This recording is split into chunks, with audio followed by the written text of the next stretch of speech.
We are live. What is up, people?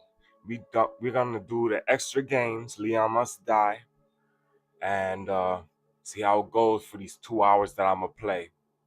Well, 5:30, so 2, 3, 4, 3 hours, 30 minute stream. Say what's up. Let me know if you can hear me.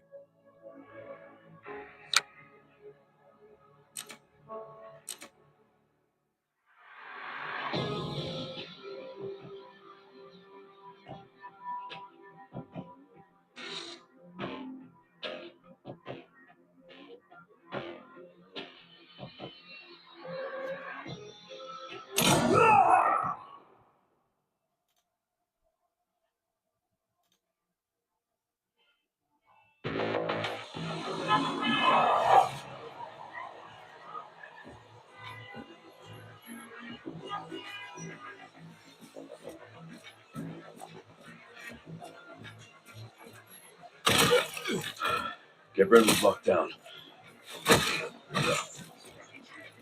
Yeah, he's the one to thank for all the excitement.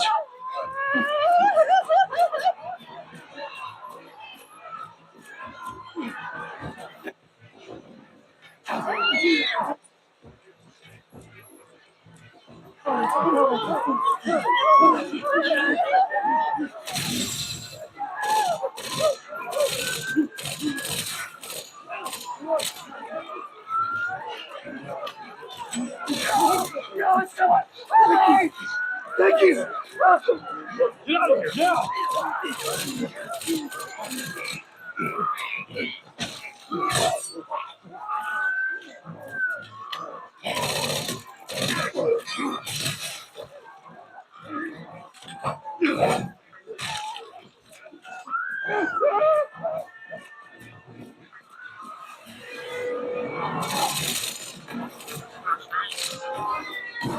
Oh, fuck. Let's make this quick.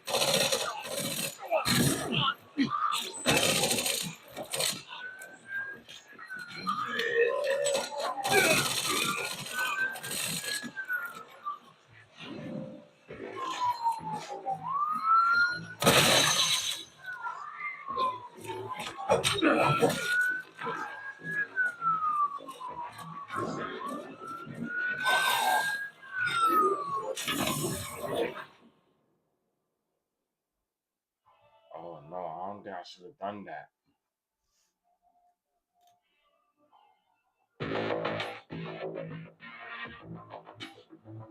Oh yeah, I play Hey Jay,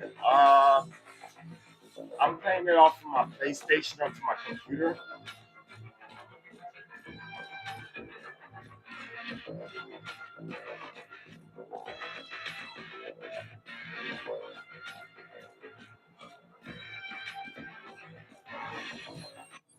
Maybe I should clip my mic on my neck.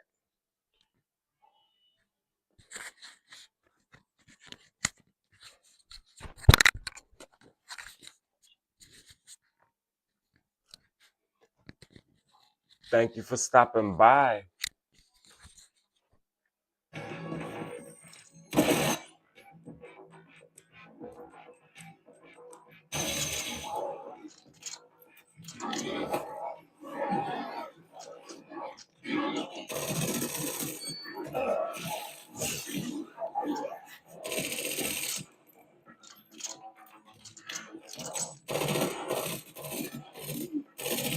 How was your day?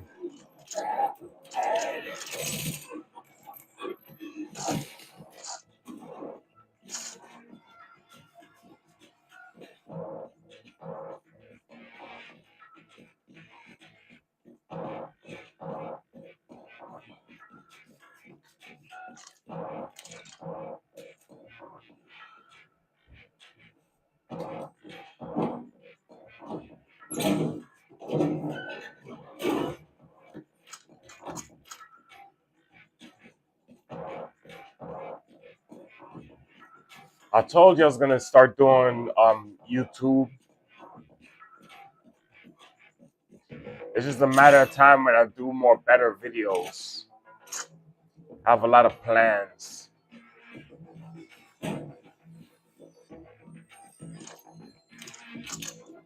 My day was all right. Can't say much about it. I got an ear infection.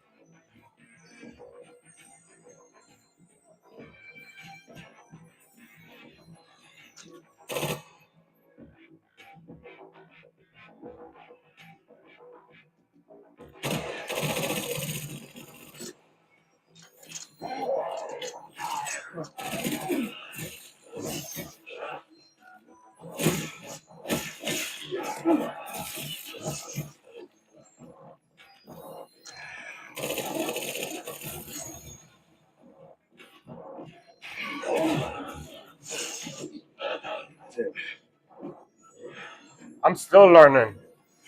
OBS is very complicated.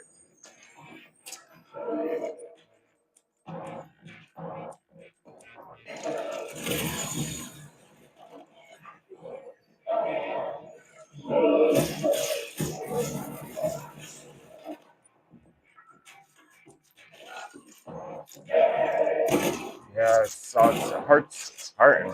And I got a stomach ache.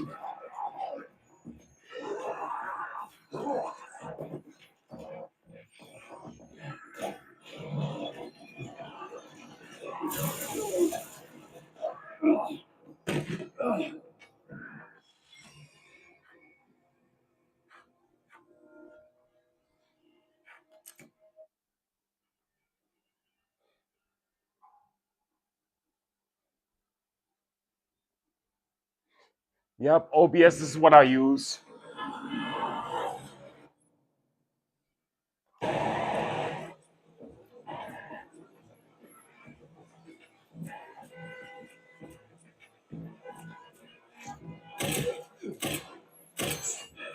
Get ready, we left town. What? You said something to do with Richard? Yeah. He's the one to thank for all the excitement.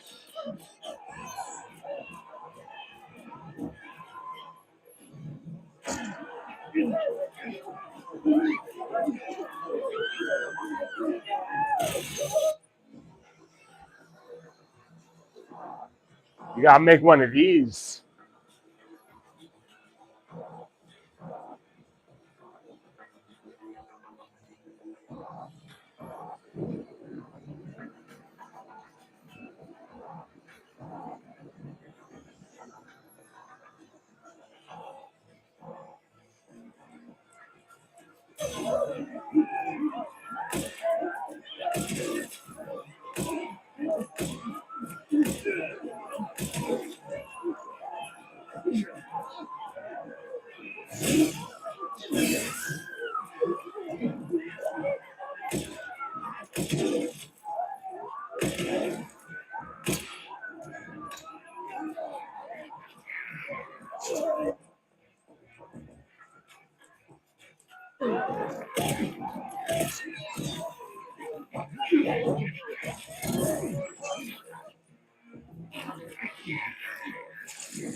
Let's make this quick.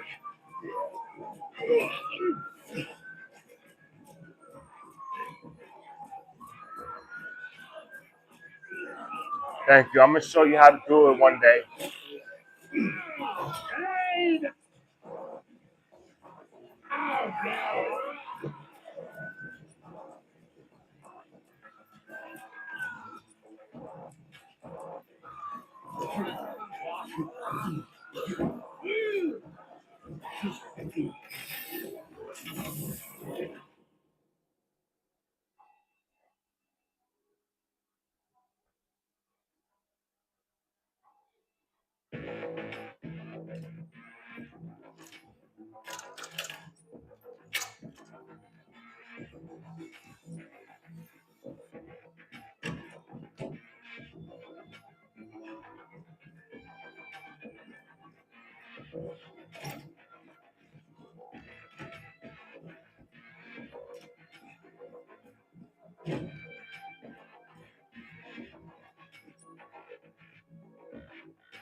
Yeah, hit subscribe on my YouTube channel if you're watching. Not wanted around here.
Thank you for the stars. I appreciate it. It's gonna come back to you soon.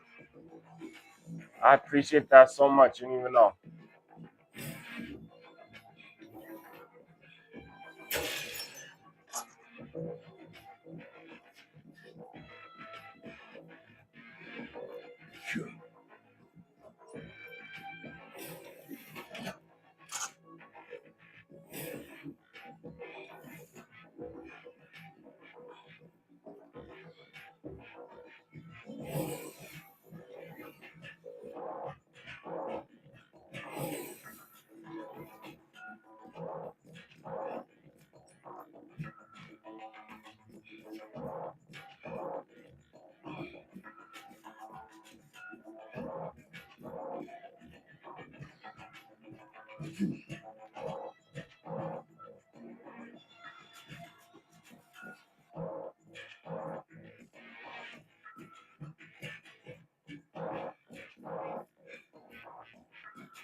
I know what you mean, but you're right.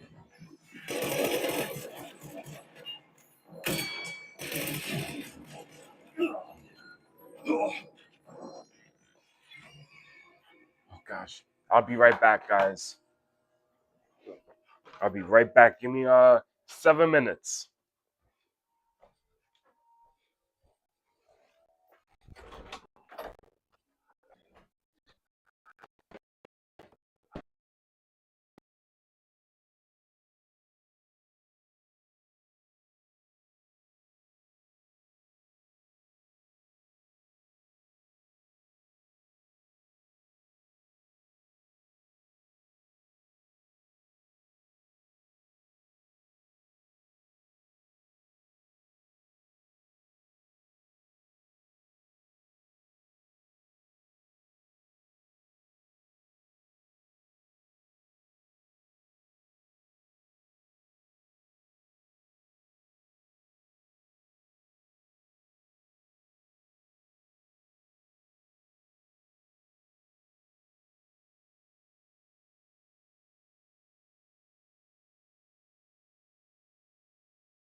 Hi, Olivia. Thank you for that comment. I did not even realize my sound was off.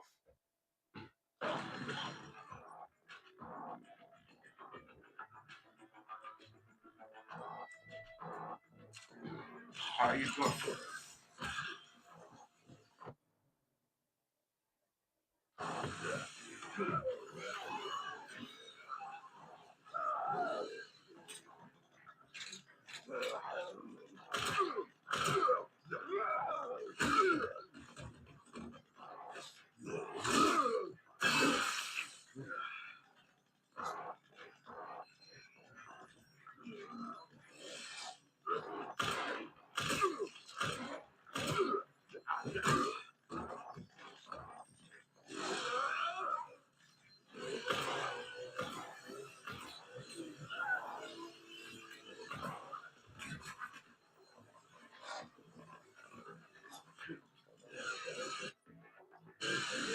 Nice.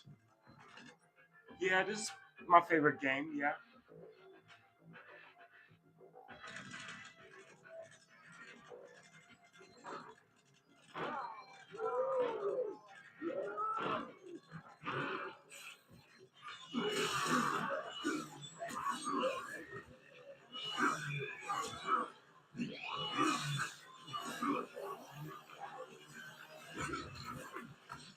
What's your favorite game?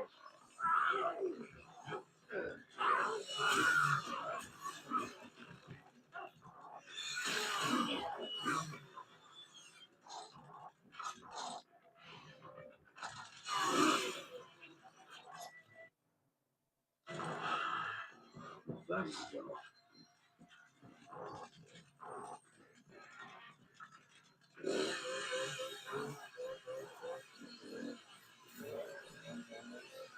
I can't wait till GTA 6 comes out.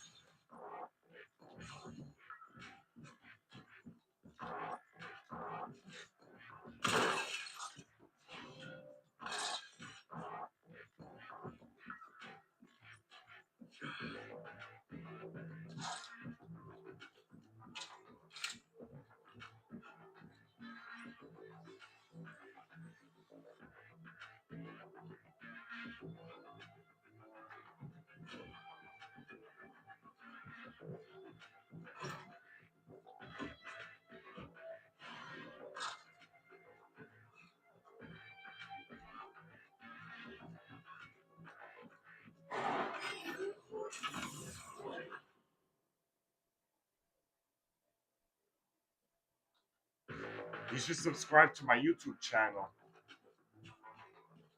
I'd appreciate it. I stream once a week at least, but I try to hit 2 or 3 times a week.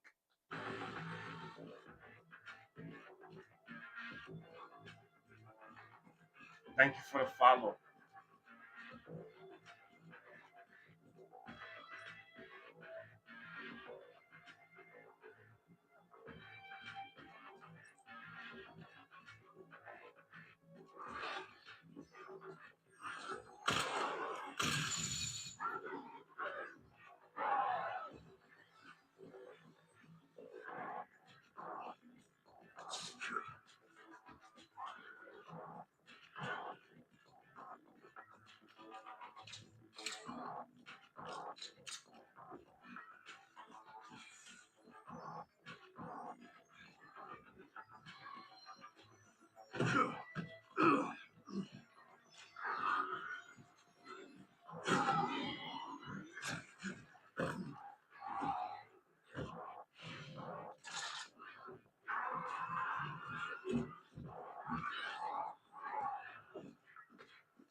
Just so far, it's been this game, but I'm thinking about doing other games too. What game do you suggest I play?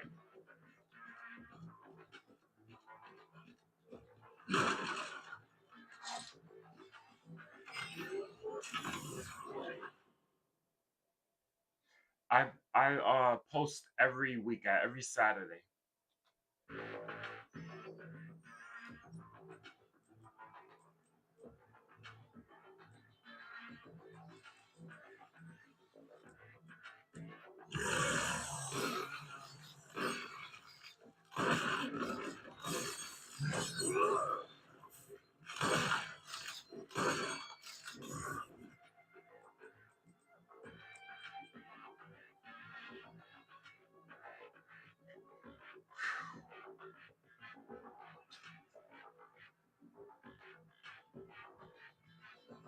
My all-time favorite game,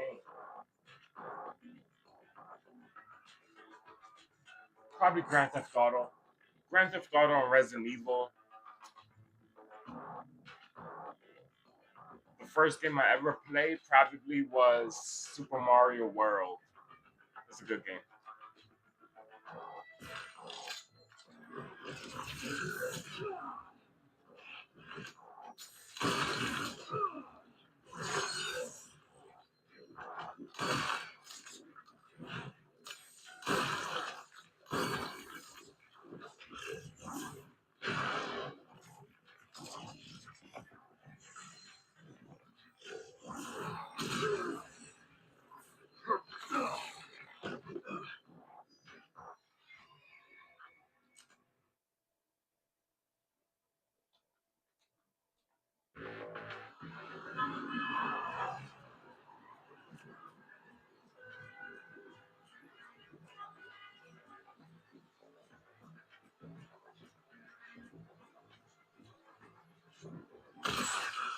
Get rid with lockdown. What? He said something to do with Victor. Yeah. He's the one to thank for all the excitement.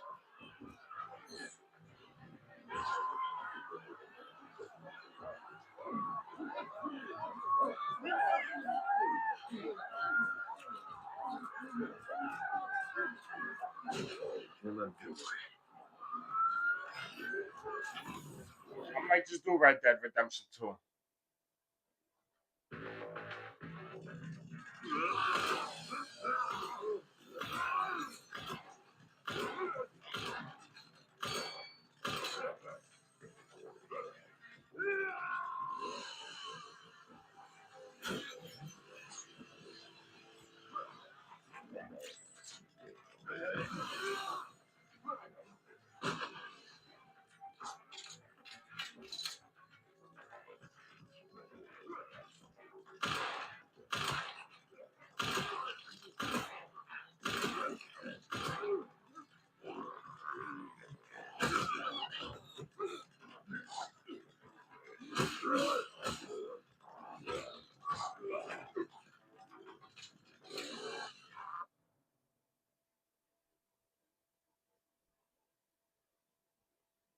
It's going good. I think I'm gonna go for another hour, and then I'm gonna stop. About an hour and a half.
I just be myself. That's all. Well,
Thank you.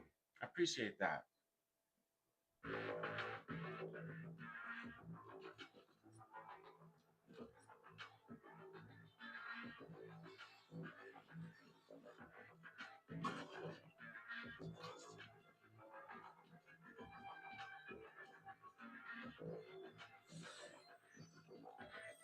I do have Discord, but I don't know what it is. I just have one.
Yeah, I got Insta.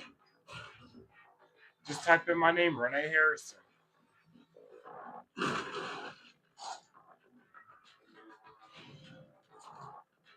Fill this up.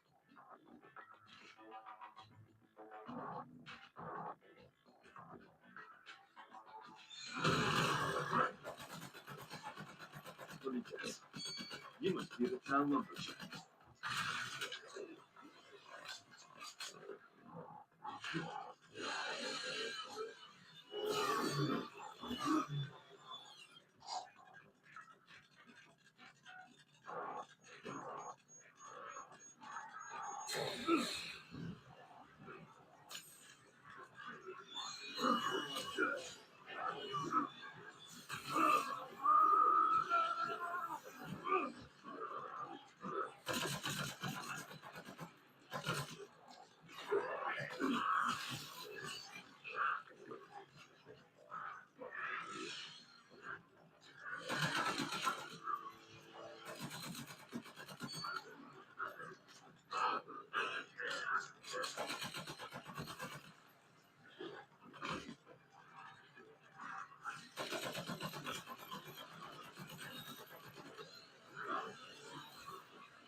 Yeah, follow me on my Instagram, Renee Harrison.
Let me know when you added me on Insta.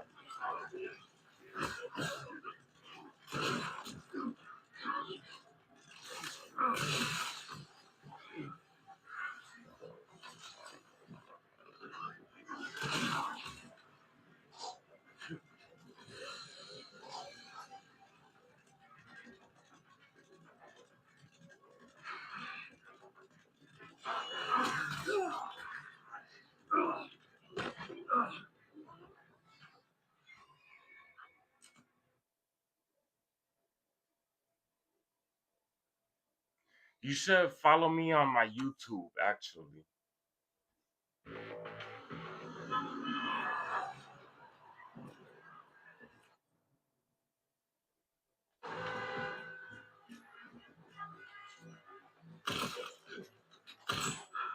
Get Redwood locked down. Is it something to do with Richard? Yeah, he's the one to thank for all the excitement.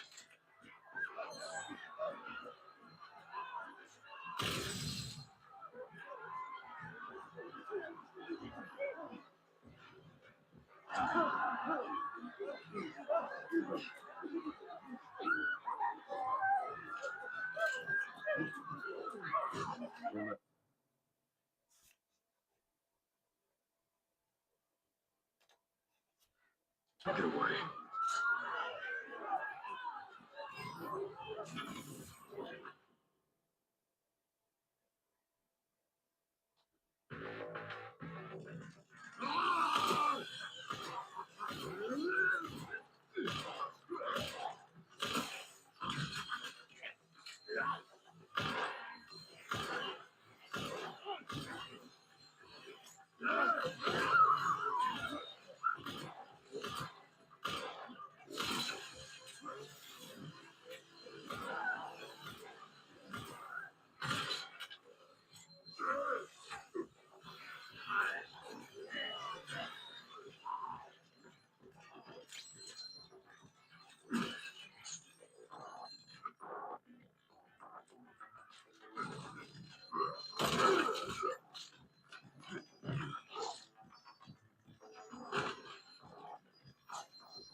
Olivia, follow my YouTube, Renee.Harrison. Nice.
So what do you got, Olivia? What do you got in mind? What should I do?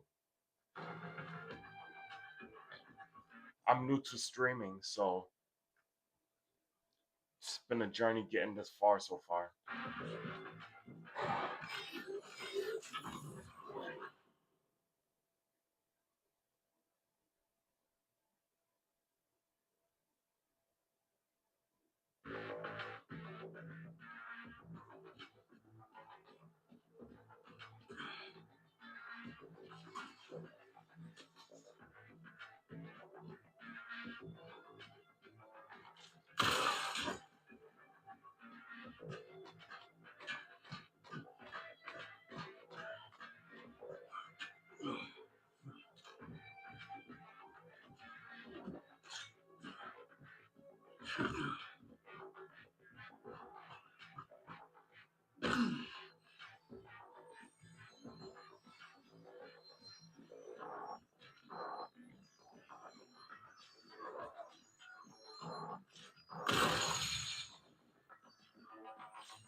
Gotta fill this up.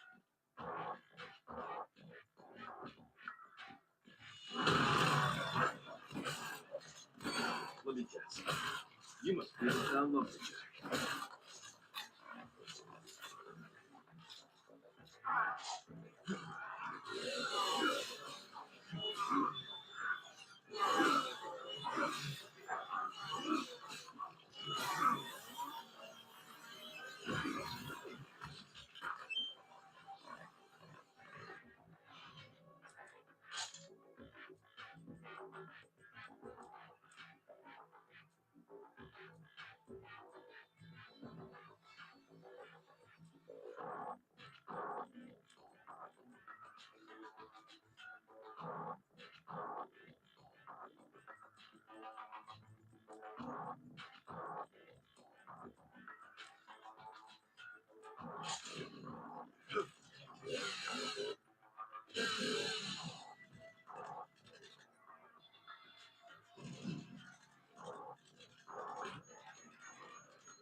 Not today, but maybe next week. Definitely, we could talk about banners and stuff.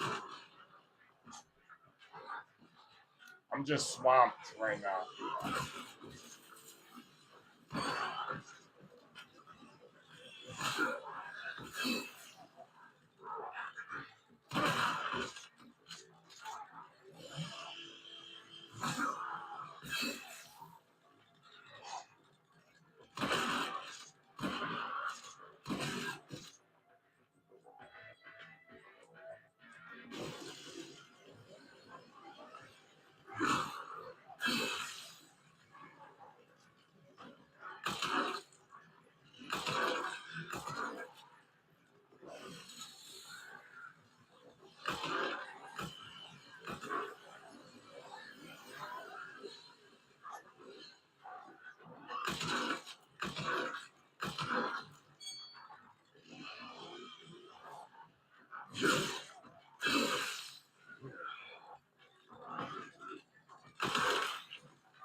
I'll contact you.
Get Redwood locked down.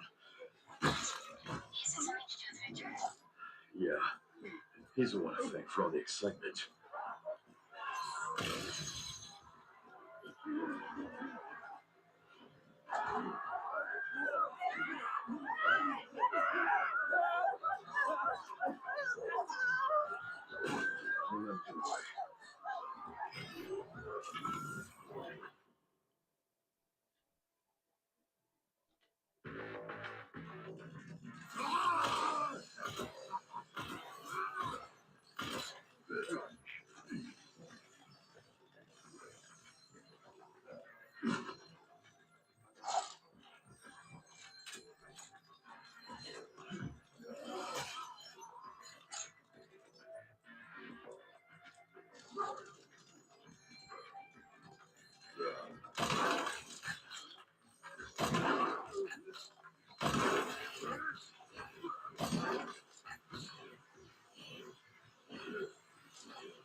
Nice.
That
Damn it!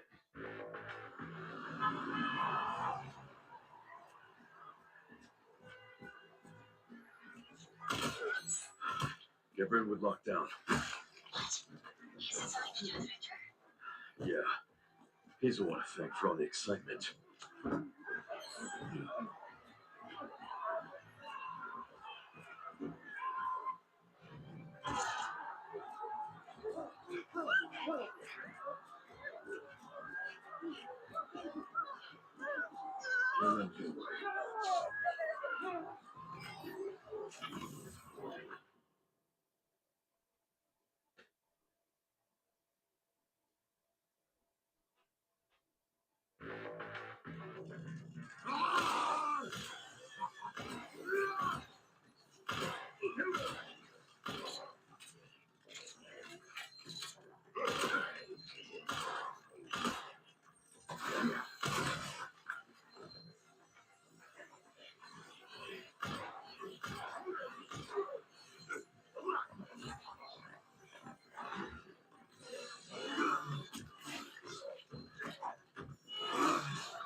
That went well.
That should be just a.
I found something in the store.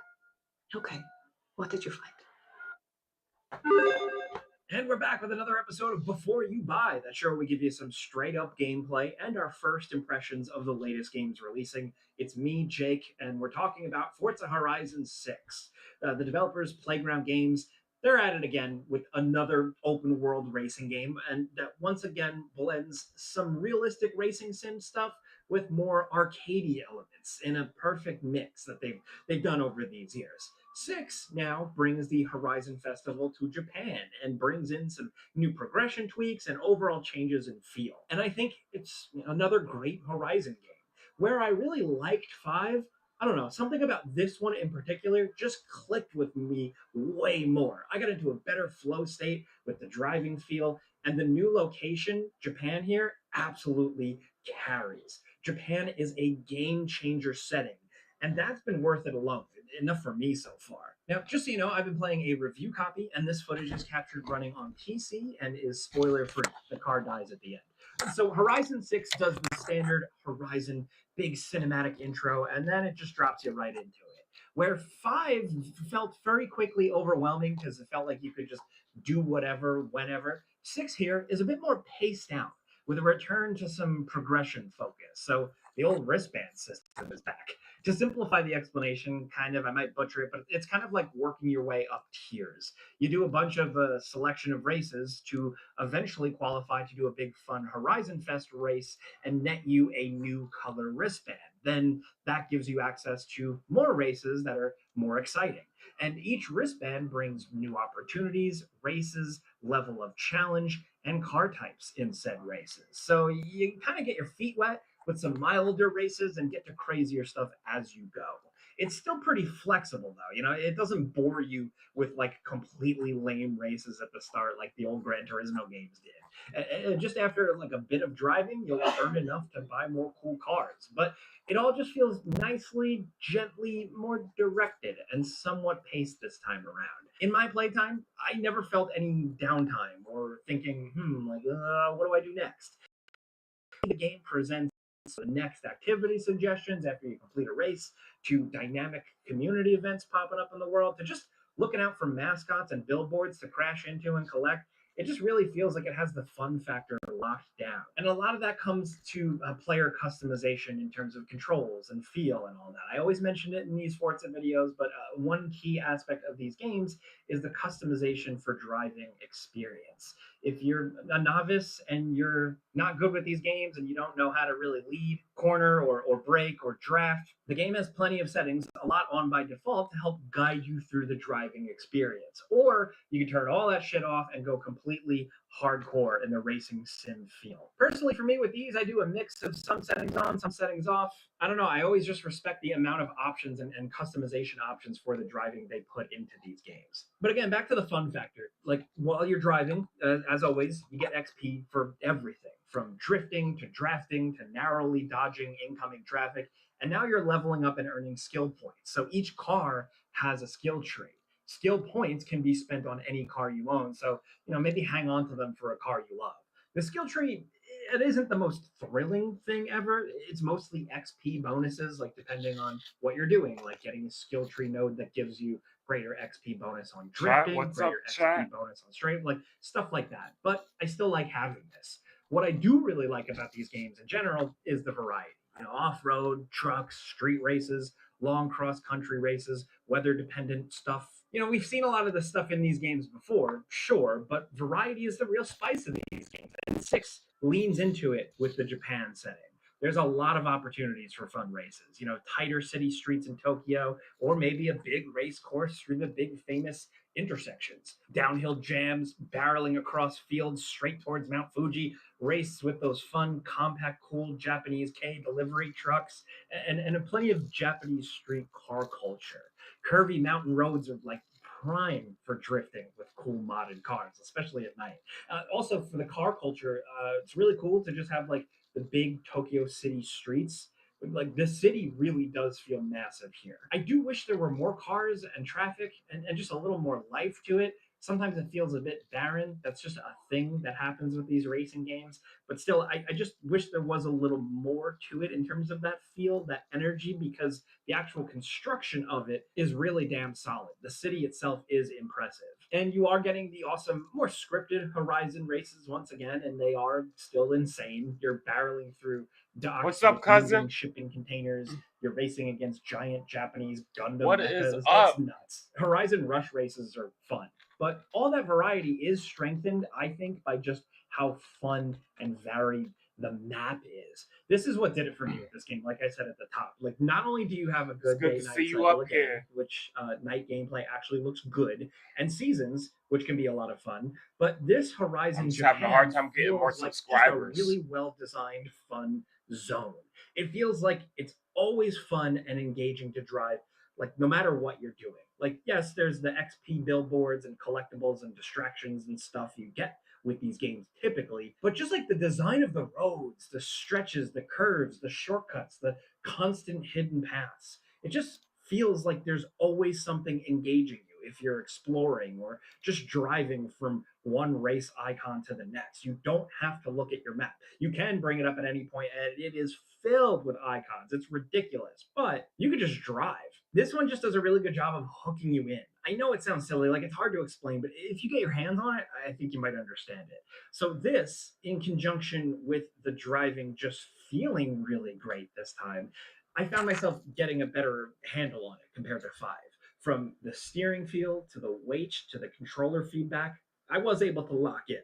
I'm not like a hardcore racing sim expert by any means, you can see with my gameplay, but I do think there is an improved feel here. Just driving on what looks like a boring countryside road quickly becomes way more fun thanks to maybe a bit of rain, maybe some oncoming traffic, and just the curvature of roads. Really just like begging to really be driven on. This helps with road discovery too. The game just constantly is keeping track of every road you've discovered and driven on for the first time, and it is really fun to rack up those roads. Again, because the core driving, the driving feel, and the way these roads engage you just is solid. Plus, photo mode is back. You can trigger it right from the D-pad. You can also access a drone mode, which is basically free look, and you can look around the environments past your car, which I mentioned that's helpful because the game once again has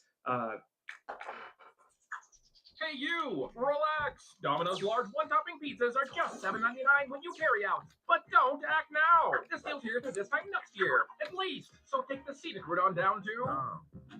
Window. I can't believe we're sitting here.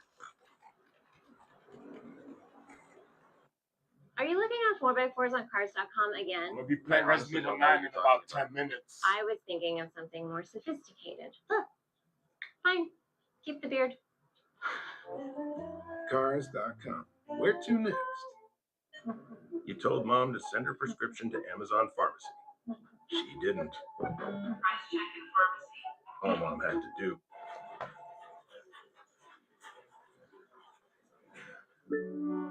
barn finds to find cool cars, as well as a kind of treasure hunt for old cars with photos and hints that I was actually pretty hooked on.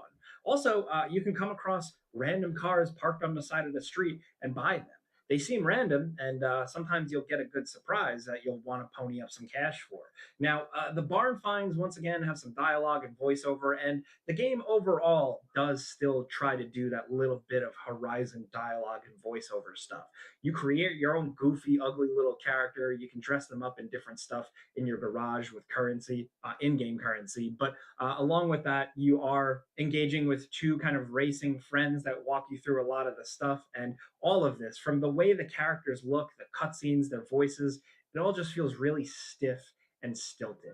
I've mentioned this in previous games, so I sound like a broken record, but I just don't really love this stuff. I wish it was better or just, not in the game at all. But the Horizon presentation is familiar. They don't like overdo it this year. It's not like blinding you with crazy visual effects and bold colors, but the feel is there. And for music, there's English music and Japanese music on the radio stations. They got baby metal, which is pretty cool. One minor complaint, the radio DJs, they just talk way too much, man. I know it's a Horizon thing at this point, and that one guy that pops up in all the Horizon games, he's fine. But there is just so much yapping every time I change a station and put a song on. It cuts to a DJ. I just want to vibe. It sounds like a minor complaint, but it did really grate me after a while, man. And multiplayer wise, because I'm playing pre-launch, I only had so much experience. I can't speak to server performance yet because players aren't beaten on it. So definitely be sure to do your research before you jump in yourself. But I don't use these games for multiplayer a ton personally, but the modes are there. And one thing I did appreciate was the car meets, where you can post up in a parking lot. You can like just straight up park in a parking spot and potentially hang with other random online players and look at their cars. You can rev your engines. You can just show off. And I just think this is a nice touch. And in terms of community, there's still the same type of car customization, which is good. But I want more from these games, and that's still the case here with six. I might just be greedy. Like there is customization here, there is tuning here, but I would always love more. The player creations for car liveries are back and are great. But now you can actually also buy locations again and build out entire homesteads on the properties. Where in five, you could buy a property and it looked cool and you could have your car there. Now you get land and you can completely customize it. You can build tracks, dirt trails, half pipes, and wacky stuff like pinballs for your cars to crash into, but more technical tracks, drag racing strips, add trees, buildings, city streets, garages, you name it. There is a surprising amount here. There is a lot of tools for this, and it seems pretty comprehensive. I just didn't find much incentive for engaging with it other than like maybe just showing off to other players. Also, the tools are kind of finicky on controller. It's kind of annoying. Look, I don't know how the community is going to take to this, but I do think there is potential just because of the sheer amount of stuff you can build. I'm curious to see how people take to this. Also, what I like, you can then go into your garage on your property, which is also fully customizable. So here you can have like where you want your car or cars positioned exactly, what kind of lighting, what kind of platforms, toolboxes, decorations. And I did really like this just because it isn't as overwhelming as having acres and acres of land to build on with the outdoor homesteads. Either way, it's just like good stuff. It's just more. It's moment to moment fun in these games, but then it's also down to the little things, like just the sheer amount of cars they have on display here. Once again, covering the gamut from American muscle to trucks, off road, European style, What are you eating? old, and of course, embracing a lot of cool That just smells Japanese good. cars. Some really fun stuff that I know enthusiasts are going to really like seeing, but also I think for like a more average racing game fan, you're going to see some cool stuff you've never. Meatloaf? Oh, I didn't know you had meatloaf.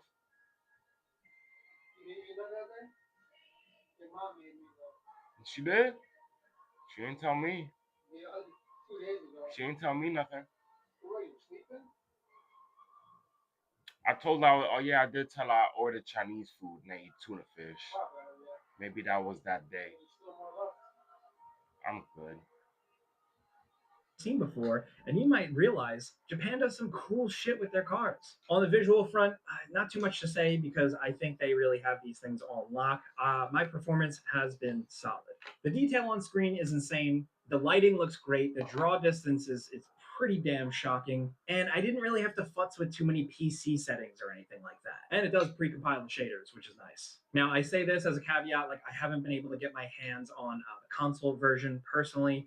We're a small team. We can only get our hands on so much at a time here, but I have seen Xbox Series X footage from a colleague running in performance mode, and it does look like it's running well. But of course, I suggest, as always, to always look at other reviews, not just ours. Really check out and see what's going on out there. But technical stuff aside, I do recommend Forza Horizon 6 straight up. If you like these games, I do think this is a good one. I do think a significant portion of that is just because of the map, the sheer design of it, the look of it, the feel of it. But I don't think that's a bad thing. I don't think that's a negative. I think it just shows how damn good the environment is and how perfectly they've crafted this Japan for like a racing paradise, you know? Annoying voiceovers, presentation, ugly characters, and story stuff aside, I hate to say it, but it's like they just keep doing that with these games. It's always a negative. I wish the homestead and building and creation stuff was a little bit more enticing to me as a single player gamer. But otherwise, I've been having a ton of fun with this one, and I'm going to continue playing it as soon as I finish making this video. So I think that's an endorsement itself. And that's a before you buy. You know how this goes by now. I give you some pros, some cons, and some personal opinion. And now I want to hear yours down in the comments. Are you into these games? Are you more into hardcore racing sim games? Do you like Horizon games? Maybe you just got into Forza Horizon 5 when it released on PS5. Let's talk about your experiences. What's your favorite car? Mine's the 1981 DeLorean. It's slow as shit, but it looks cool. And I'm not even talking about the Time Machine version. Any other questions or anything, just hit me up on social media. I tend to be on Instagram and YouTube these days. Instagram at Jake Baldino, YouTube at Jake Baldino. Thank you very much for watching.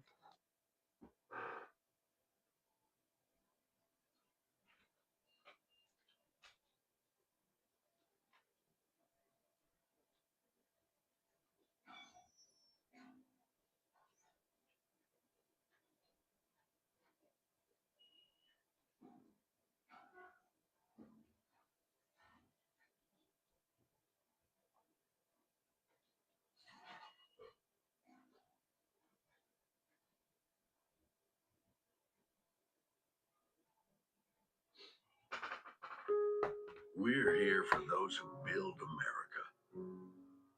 Those who believe that giving everything we've got today will pay off tomorrow. Who will drive America forward for 250 years to come. If that's who you are, you should pay what we pay. Now get employee pricing across a full lineup of Ford trucks and SUVs. Employee pricing. You pay what we pay. Only from your local Ford dealer. You sit in a room only basking in the warm, glowing light of a cathode ray tube. Tinny sounds are emanating from the speakers. You're there playing your game, and your brain is filling in the rest of the details. And you think, this looks amazing. How could anything look better than this? And then you come back 20, 30, 40 years later and decide to replay some of those games because nostalgia is a very powerful and good thing. And so you load up the games, and you've got them on your new LCD television. You're playing them and you're like, this does not look the same. You joke around with your friends. You're like, can you believe we thought these graphics were amazing? I mean, it's cool. The pixels are cool. Pixel art is still a very awesome, modern form of artwork, but it's so blocky. Can you believe we thought this looked amazing back then? Yeah, graphics have come a long way. Ray tracing, all these polygons flying everywhere. Things look so realistic. The lighting is amazing. The shadows are amazing. Pixel art still exists, and it's not just because of nostalgia. A lot of it's nostalgia, but the art form still exists. Thanks to Hootkeys for sponsoring this video. You can get 25% off Windows and Office with coupon code TS25.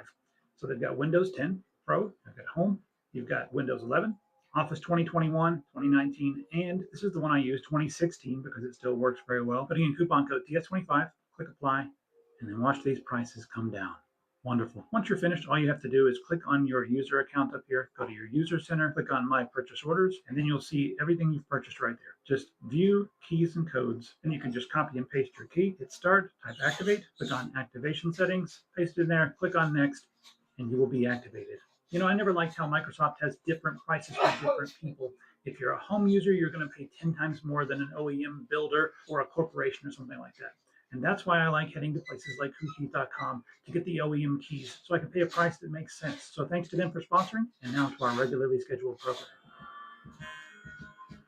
So really, your younger self is correct. Things actually did look amazing, but they were not made to be played back on an LCD television. They were made to be played back on a CRT, and the technology is totally different.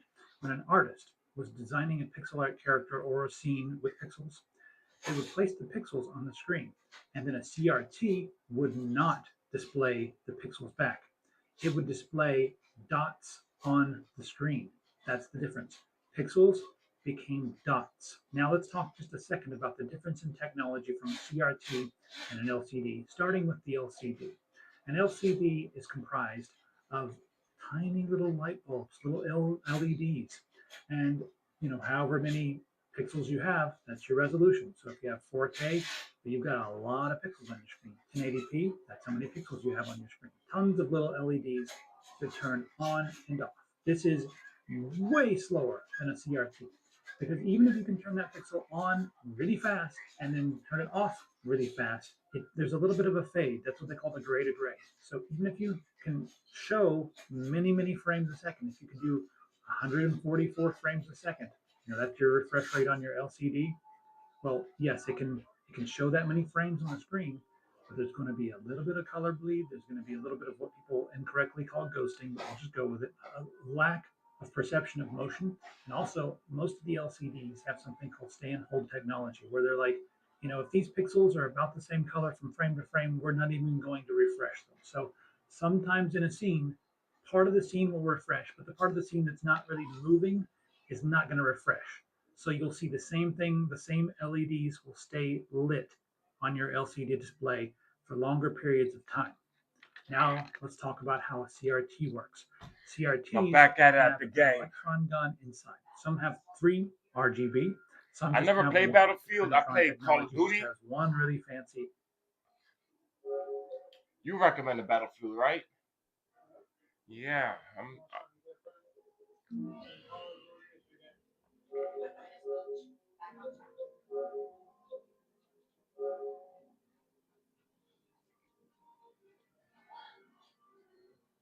You like Battlefield better than Call of Duty?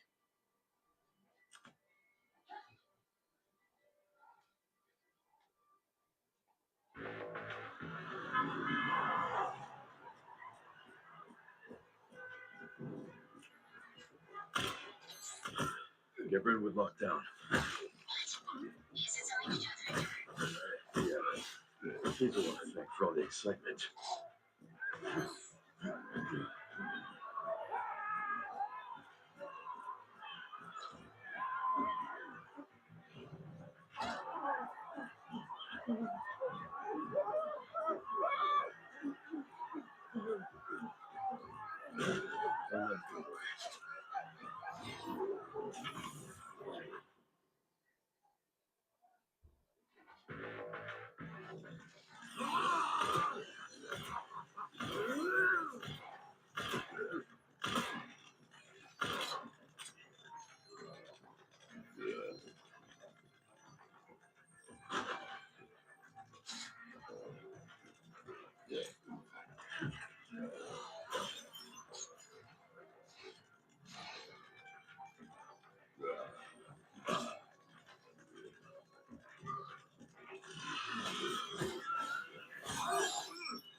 Get rid with lockdown. Yeah. Kids will want to thank for all the excitement. This is the DLC, guys.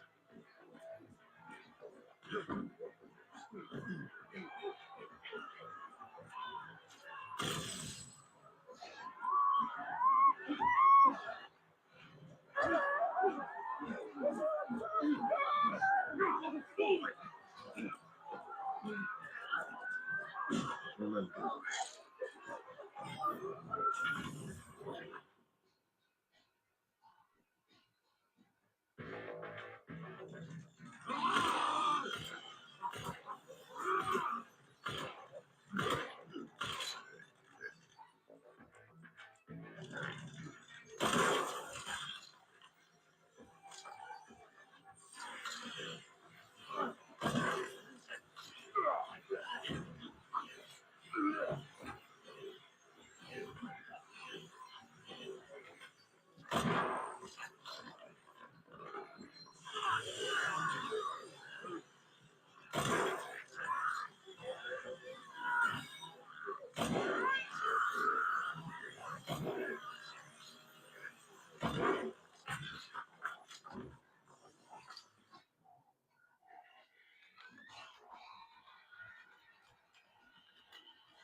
I'm gonna do one more run, and then I'm getting off alive.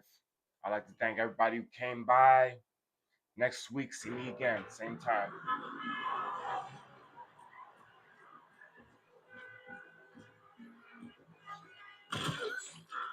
Get Redwood locked down. Yeah, he's the one to thank for all the excitement.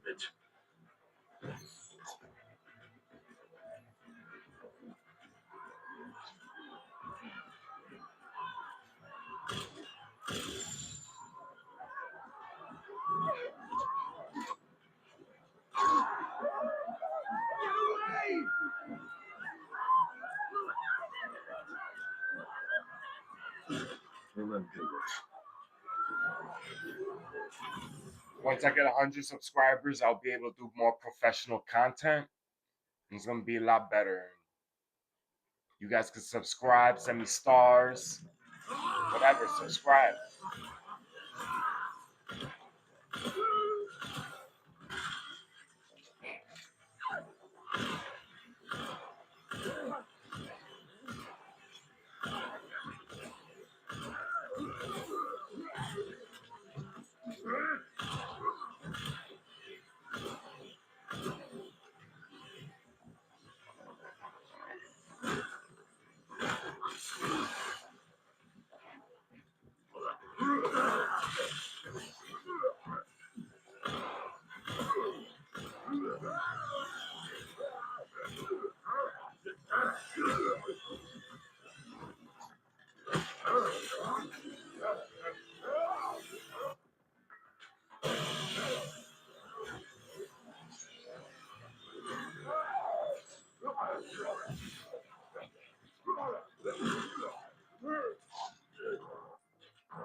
That went well.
You are.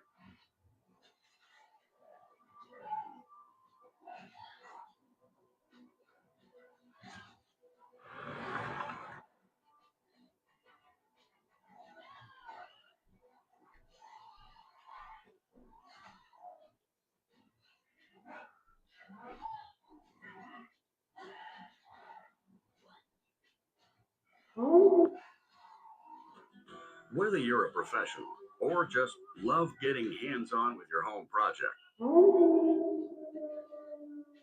Hello guys, today we will take a look at confirmed and rumored Batman projects coming this year and beyond.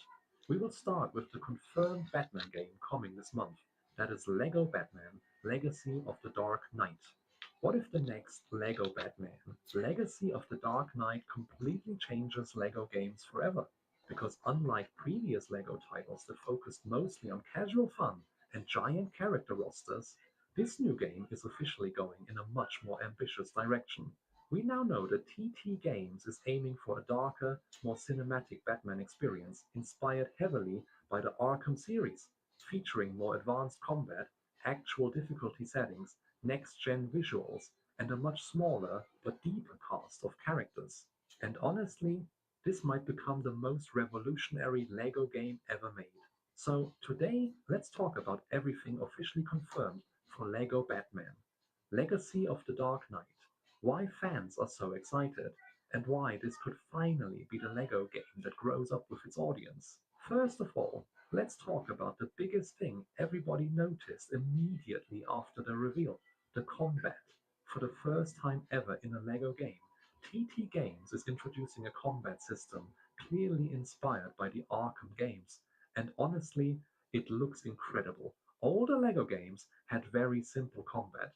You pressed one button, enemies exploded into Lego pieces, and that was basically it.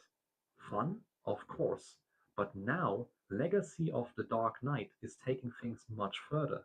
Batman can chain combos together, counterattacks, use gadgets mid-fight, and transition smoothly between enemies in a way that looks heavily inspired by games like Batman, Arkham Knight, and Batman Arkham City. And the craziest part, TT Games officially confirmed that this game will include actual difficulty settings for the first time in LEGO gaming history. That alone changes everything. Normally, LEGO games are designed so almost anyone can beat them with no challenge at all. But this time, players can choose harder difficulties like Dark Knight mode, where enemies become more aggressive, and combat requires proper timing and strategy, which means button mashing might finally be gone.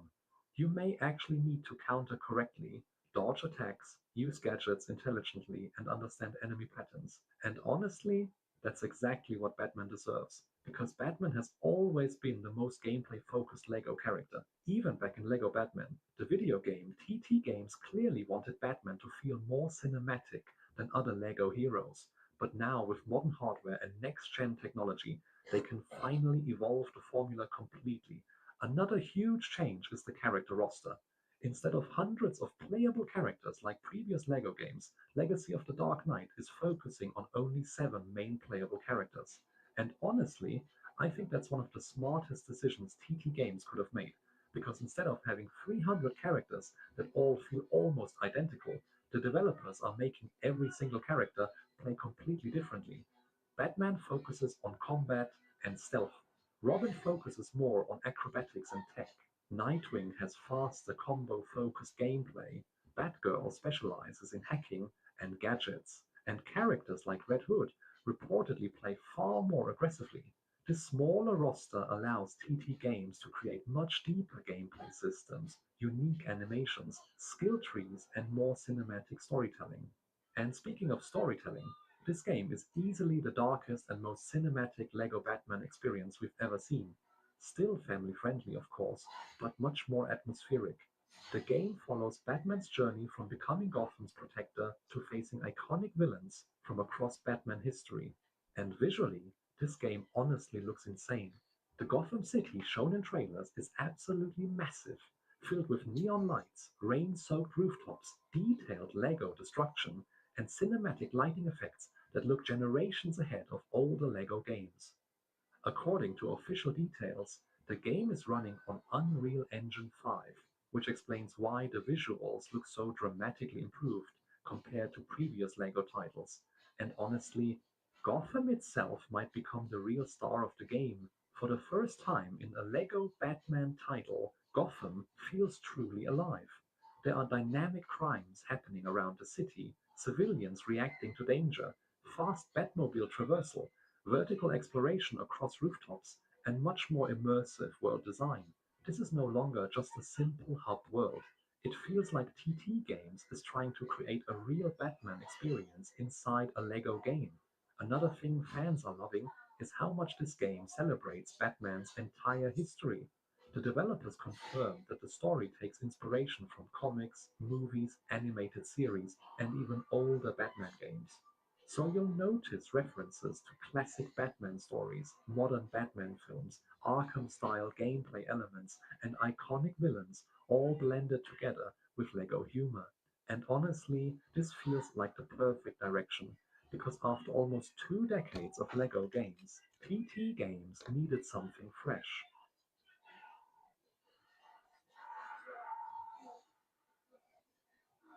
I've Xbox Series X and S PC, and later for Nintendo Switch 2. And honestly, this might finally become the definitive LEGO Batman experience. Up next, we have the rumored and highly anticipated Batman Arkham Origins remake. What if one of the most underrated Batman games of all time is finally getting the remake fans have been asking for over the last decade? Rumors surrounding a Batman Arkham Origins remake have been getting bigger recently, and honestly, this could end up becoming one of the most exciting Batman gaming announcements we've seen in years. While Arkham Asylum, Arkham City, and Arkham Knight are usually the games people talk about the most, Arkham Origins slowly built a massive fan base over time. A lot of players now believe it had some of the best storytelling, some of the best atmosphere, and easily some of the greatest boss fights in the entire Arkham franchise. Back when it originally launched, many people overlooked the game because it wasn't developed directly by Rocksteady Studios. But over the years, opinions completely changed. Fans started appreciating the darker tone, the younger Batman, the Christmas setting, and especially the incredible portrayal of Gotham City. Now imagine all of that rebuilt with modern technology, running in full 4K at 60 FPS with next generation lighting, ray tracing, improved animations, and potentially even a brand new engine like Unreal Engine 5. Honestly, that sounds like a dream Batman game. One of the biggest things fans are talking about is how incredible Gotham City could look with current gen technology. The original Arkham Origins already had one of the most atmospheric Gotham versions ever made. The snow covered streets, the Christmas decorations, the neon reflections, and the dark rooftops created an unforgettable vibe that still feels unique even today. But now, imagine those visuals rebuilt completely from the ground up using modern hardware, realistic snow physics, cinematic lighting, detailed reflections on wet streets, volumetric fog, dynamic weather systems, and much more realistic environments could transform Gotham into one of the best looking cities in gaming. Many fans believe a remake would likely use Unreal Engine 5, which could allow Warner Brothers to create a much more detailed and immersive version of Gotham than ever before. The atmosphere alone could make this remake feel completely different from the original game while still preserving everything fans loved about it. Another massive reason people are excited is the possibility of seeing Arkham Origins gameplay rebuilt with smoother and more modern mechanics. Even though the original combat system was already fantastic, many fans felt it lacked some of the polish seen later in Batman Arkham Knight. A remake could completely refine the free flow combat system with faster transitions, more responsive counters, upgraded animations, and much more impactful attacks. Imagine chaining together combos with modern physics and cinematic camera work while running at a smooth 60 frames per second. Batman's cape physics alone could look dramatically better with modern hardware. Traversal across Gotham could also become much smoother and more dynamic. The grapnel boost, gliding, rooftop movement, and fast travel systems could all feel significantly more fluid compared to the original release. If Warner Brothers truly wants this remake to feel modern, gameplay improvements will probably be one of the biggest priorities. Of course, one of the biggest reasons Arkham Origins became so beloved over time was its incredible boss fights. Many fans still consider the Deathstroke battle one of the greatest Batman boss fights ever created. Even today, people constantly replay that fight because of how cinematic and intense it felt. Now imagine that encounter completely rebuilt with modern visuals, improved animations, more cinematic camera angles, and much smoother combat mechanics. That alone could instantly become one of the most viral gaming moments online. But it's not just Deathstroke. Boss fights against characters like Bane, Firefly, Killer Croc, Copperhead, and Electrocutioner could all become much more impressive with current generation technology. A remake could also allow the developers to expand certain boss fights and make them more cinematic and mechanically deeper than before. Since the original Arkham Origins reportedly had a difficult development cycle and limited time, many fans believe a remake could finally allow the developers to fully realize the original vision. Another thing fans are discussing is whether Warner Brothers could potentially connect the remake more closely to the overall Arkham timeline. Since Arkham Origins takes place before the events of Arkham Asylum, there's a huge opportunity to expand lore and create more connections between games. Additional dialogue, side missions, and character appearances could help bridge the gap between Origins and the rest of the Arkham series. Characters like Black Mask, Penguin, Joker, Deathstroke, and Gordon could all receive deeper development. Some fans are even hoping for additional playable sequences or expanded Batcave sections to make the experience feel fresh, even for people who already played the original game years ago. What makes these rumors even more exciting is the fact that Batman games are once again becoming a huge focus within the gaming industry. Fans constantly return to the Arkham games because there's still nothing else quite like them. The combination of cinematic storytelling, satisfying combat, detective gameplay, and immersive Gotham exploration created something special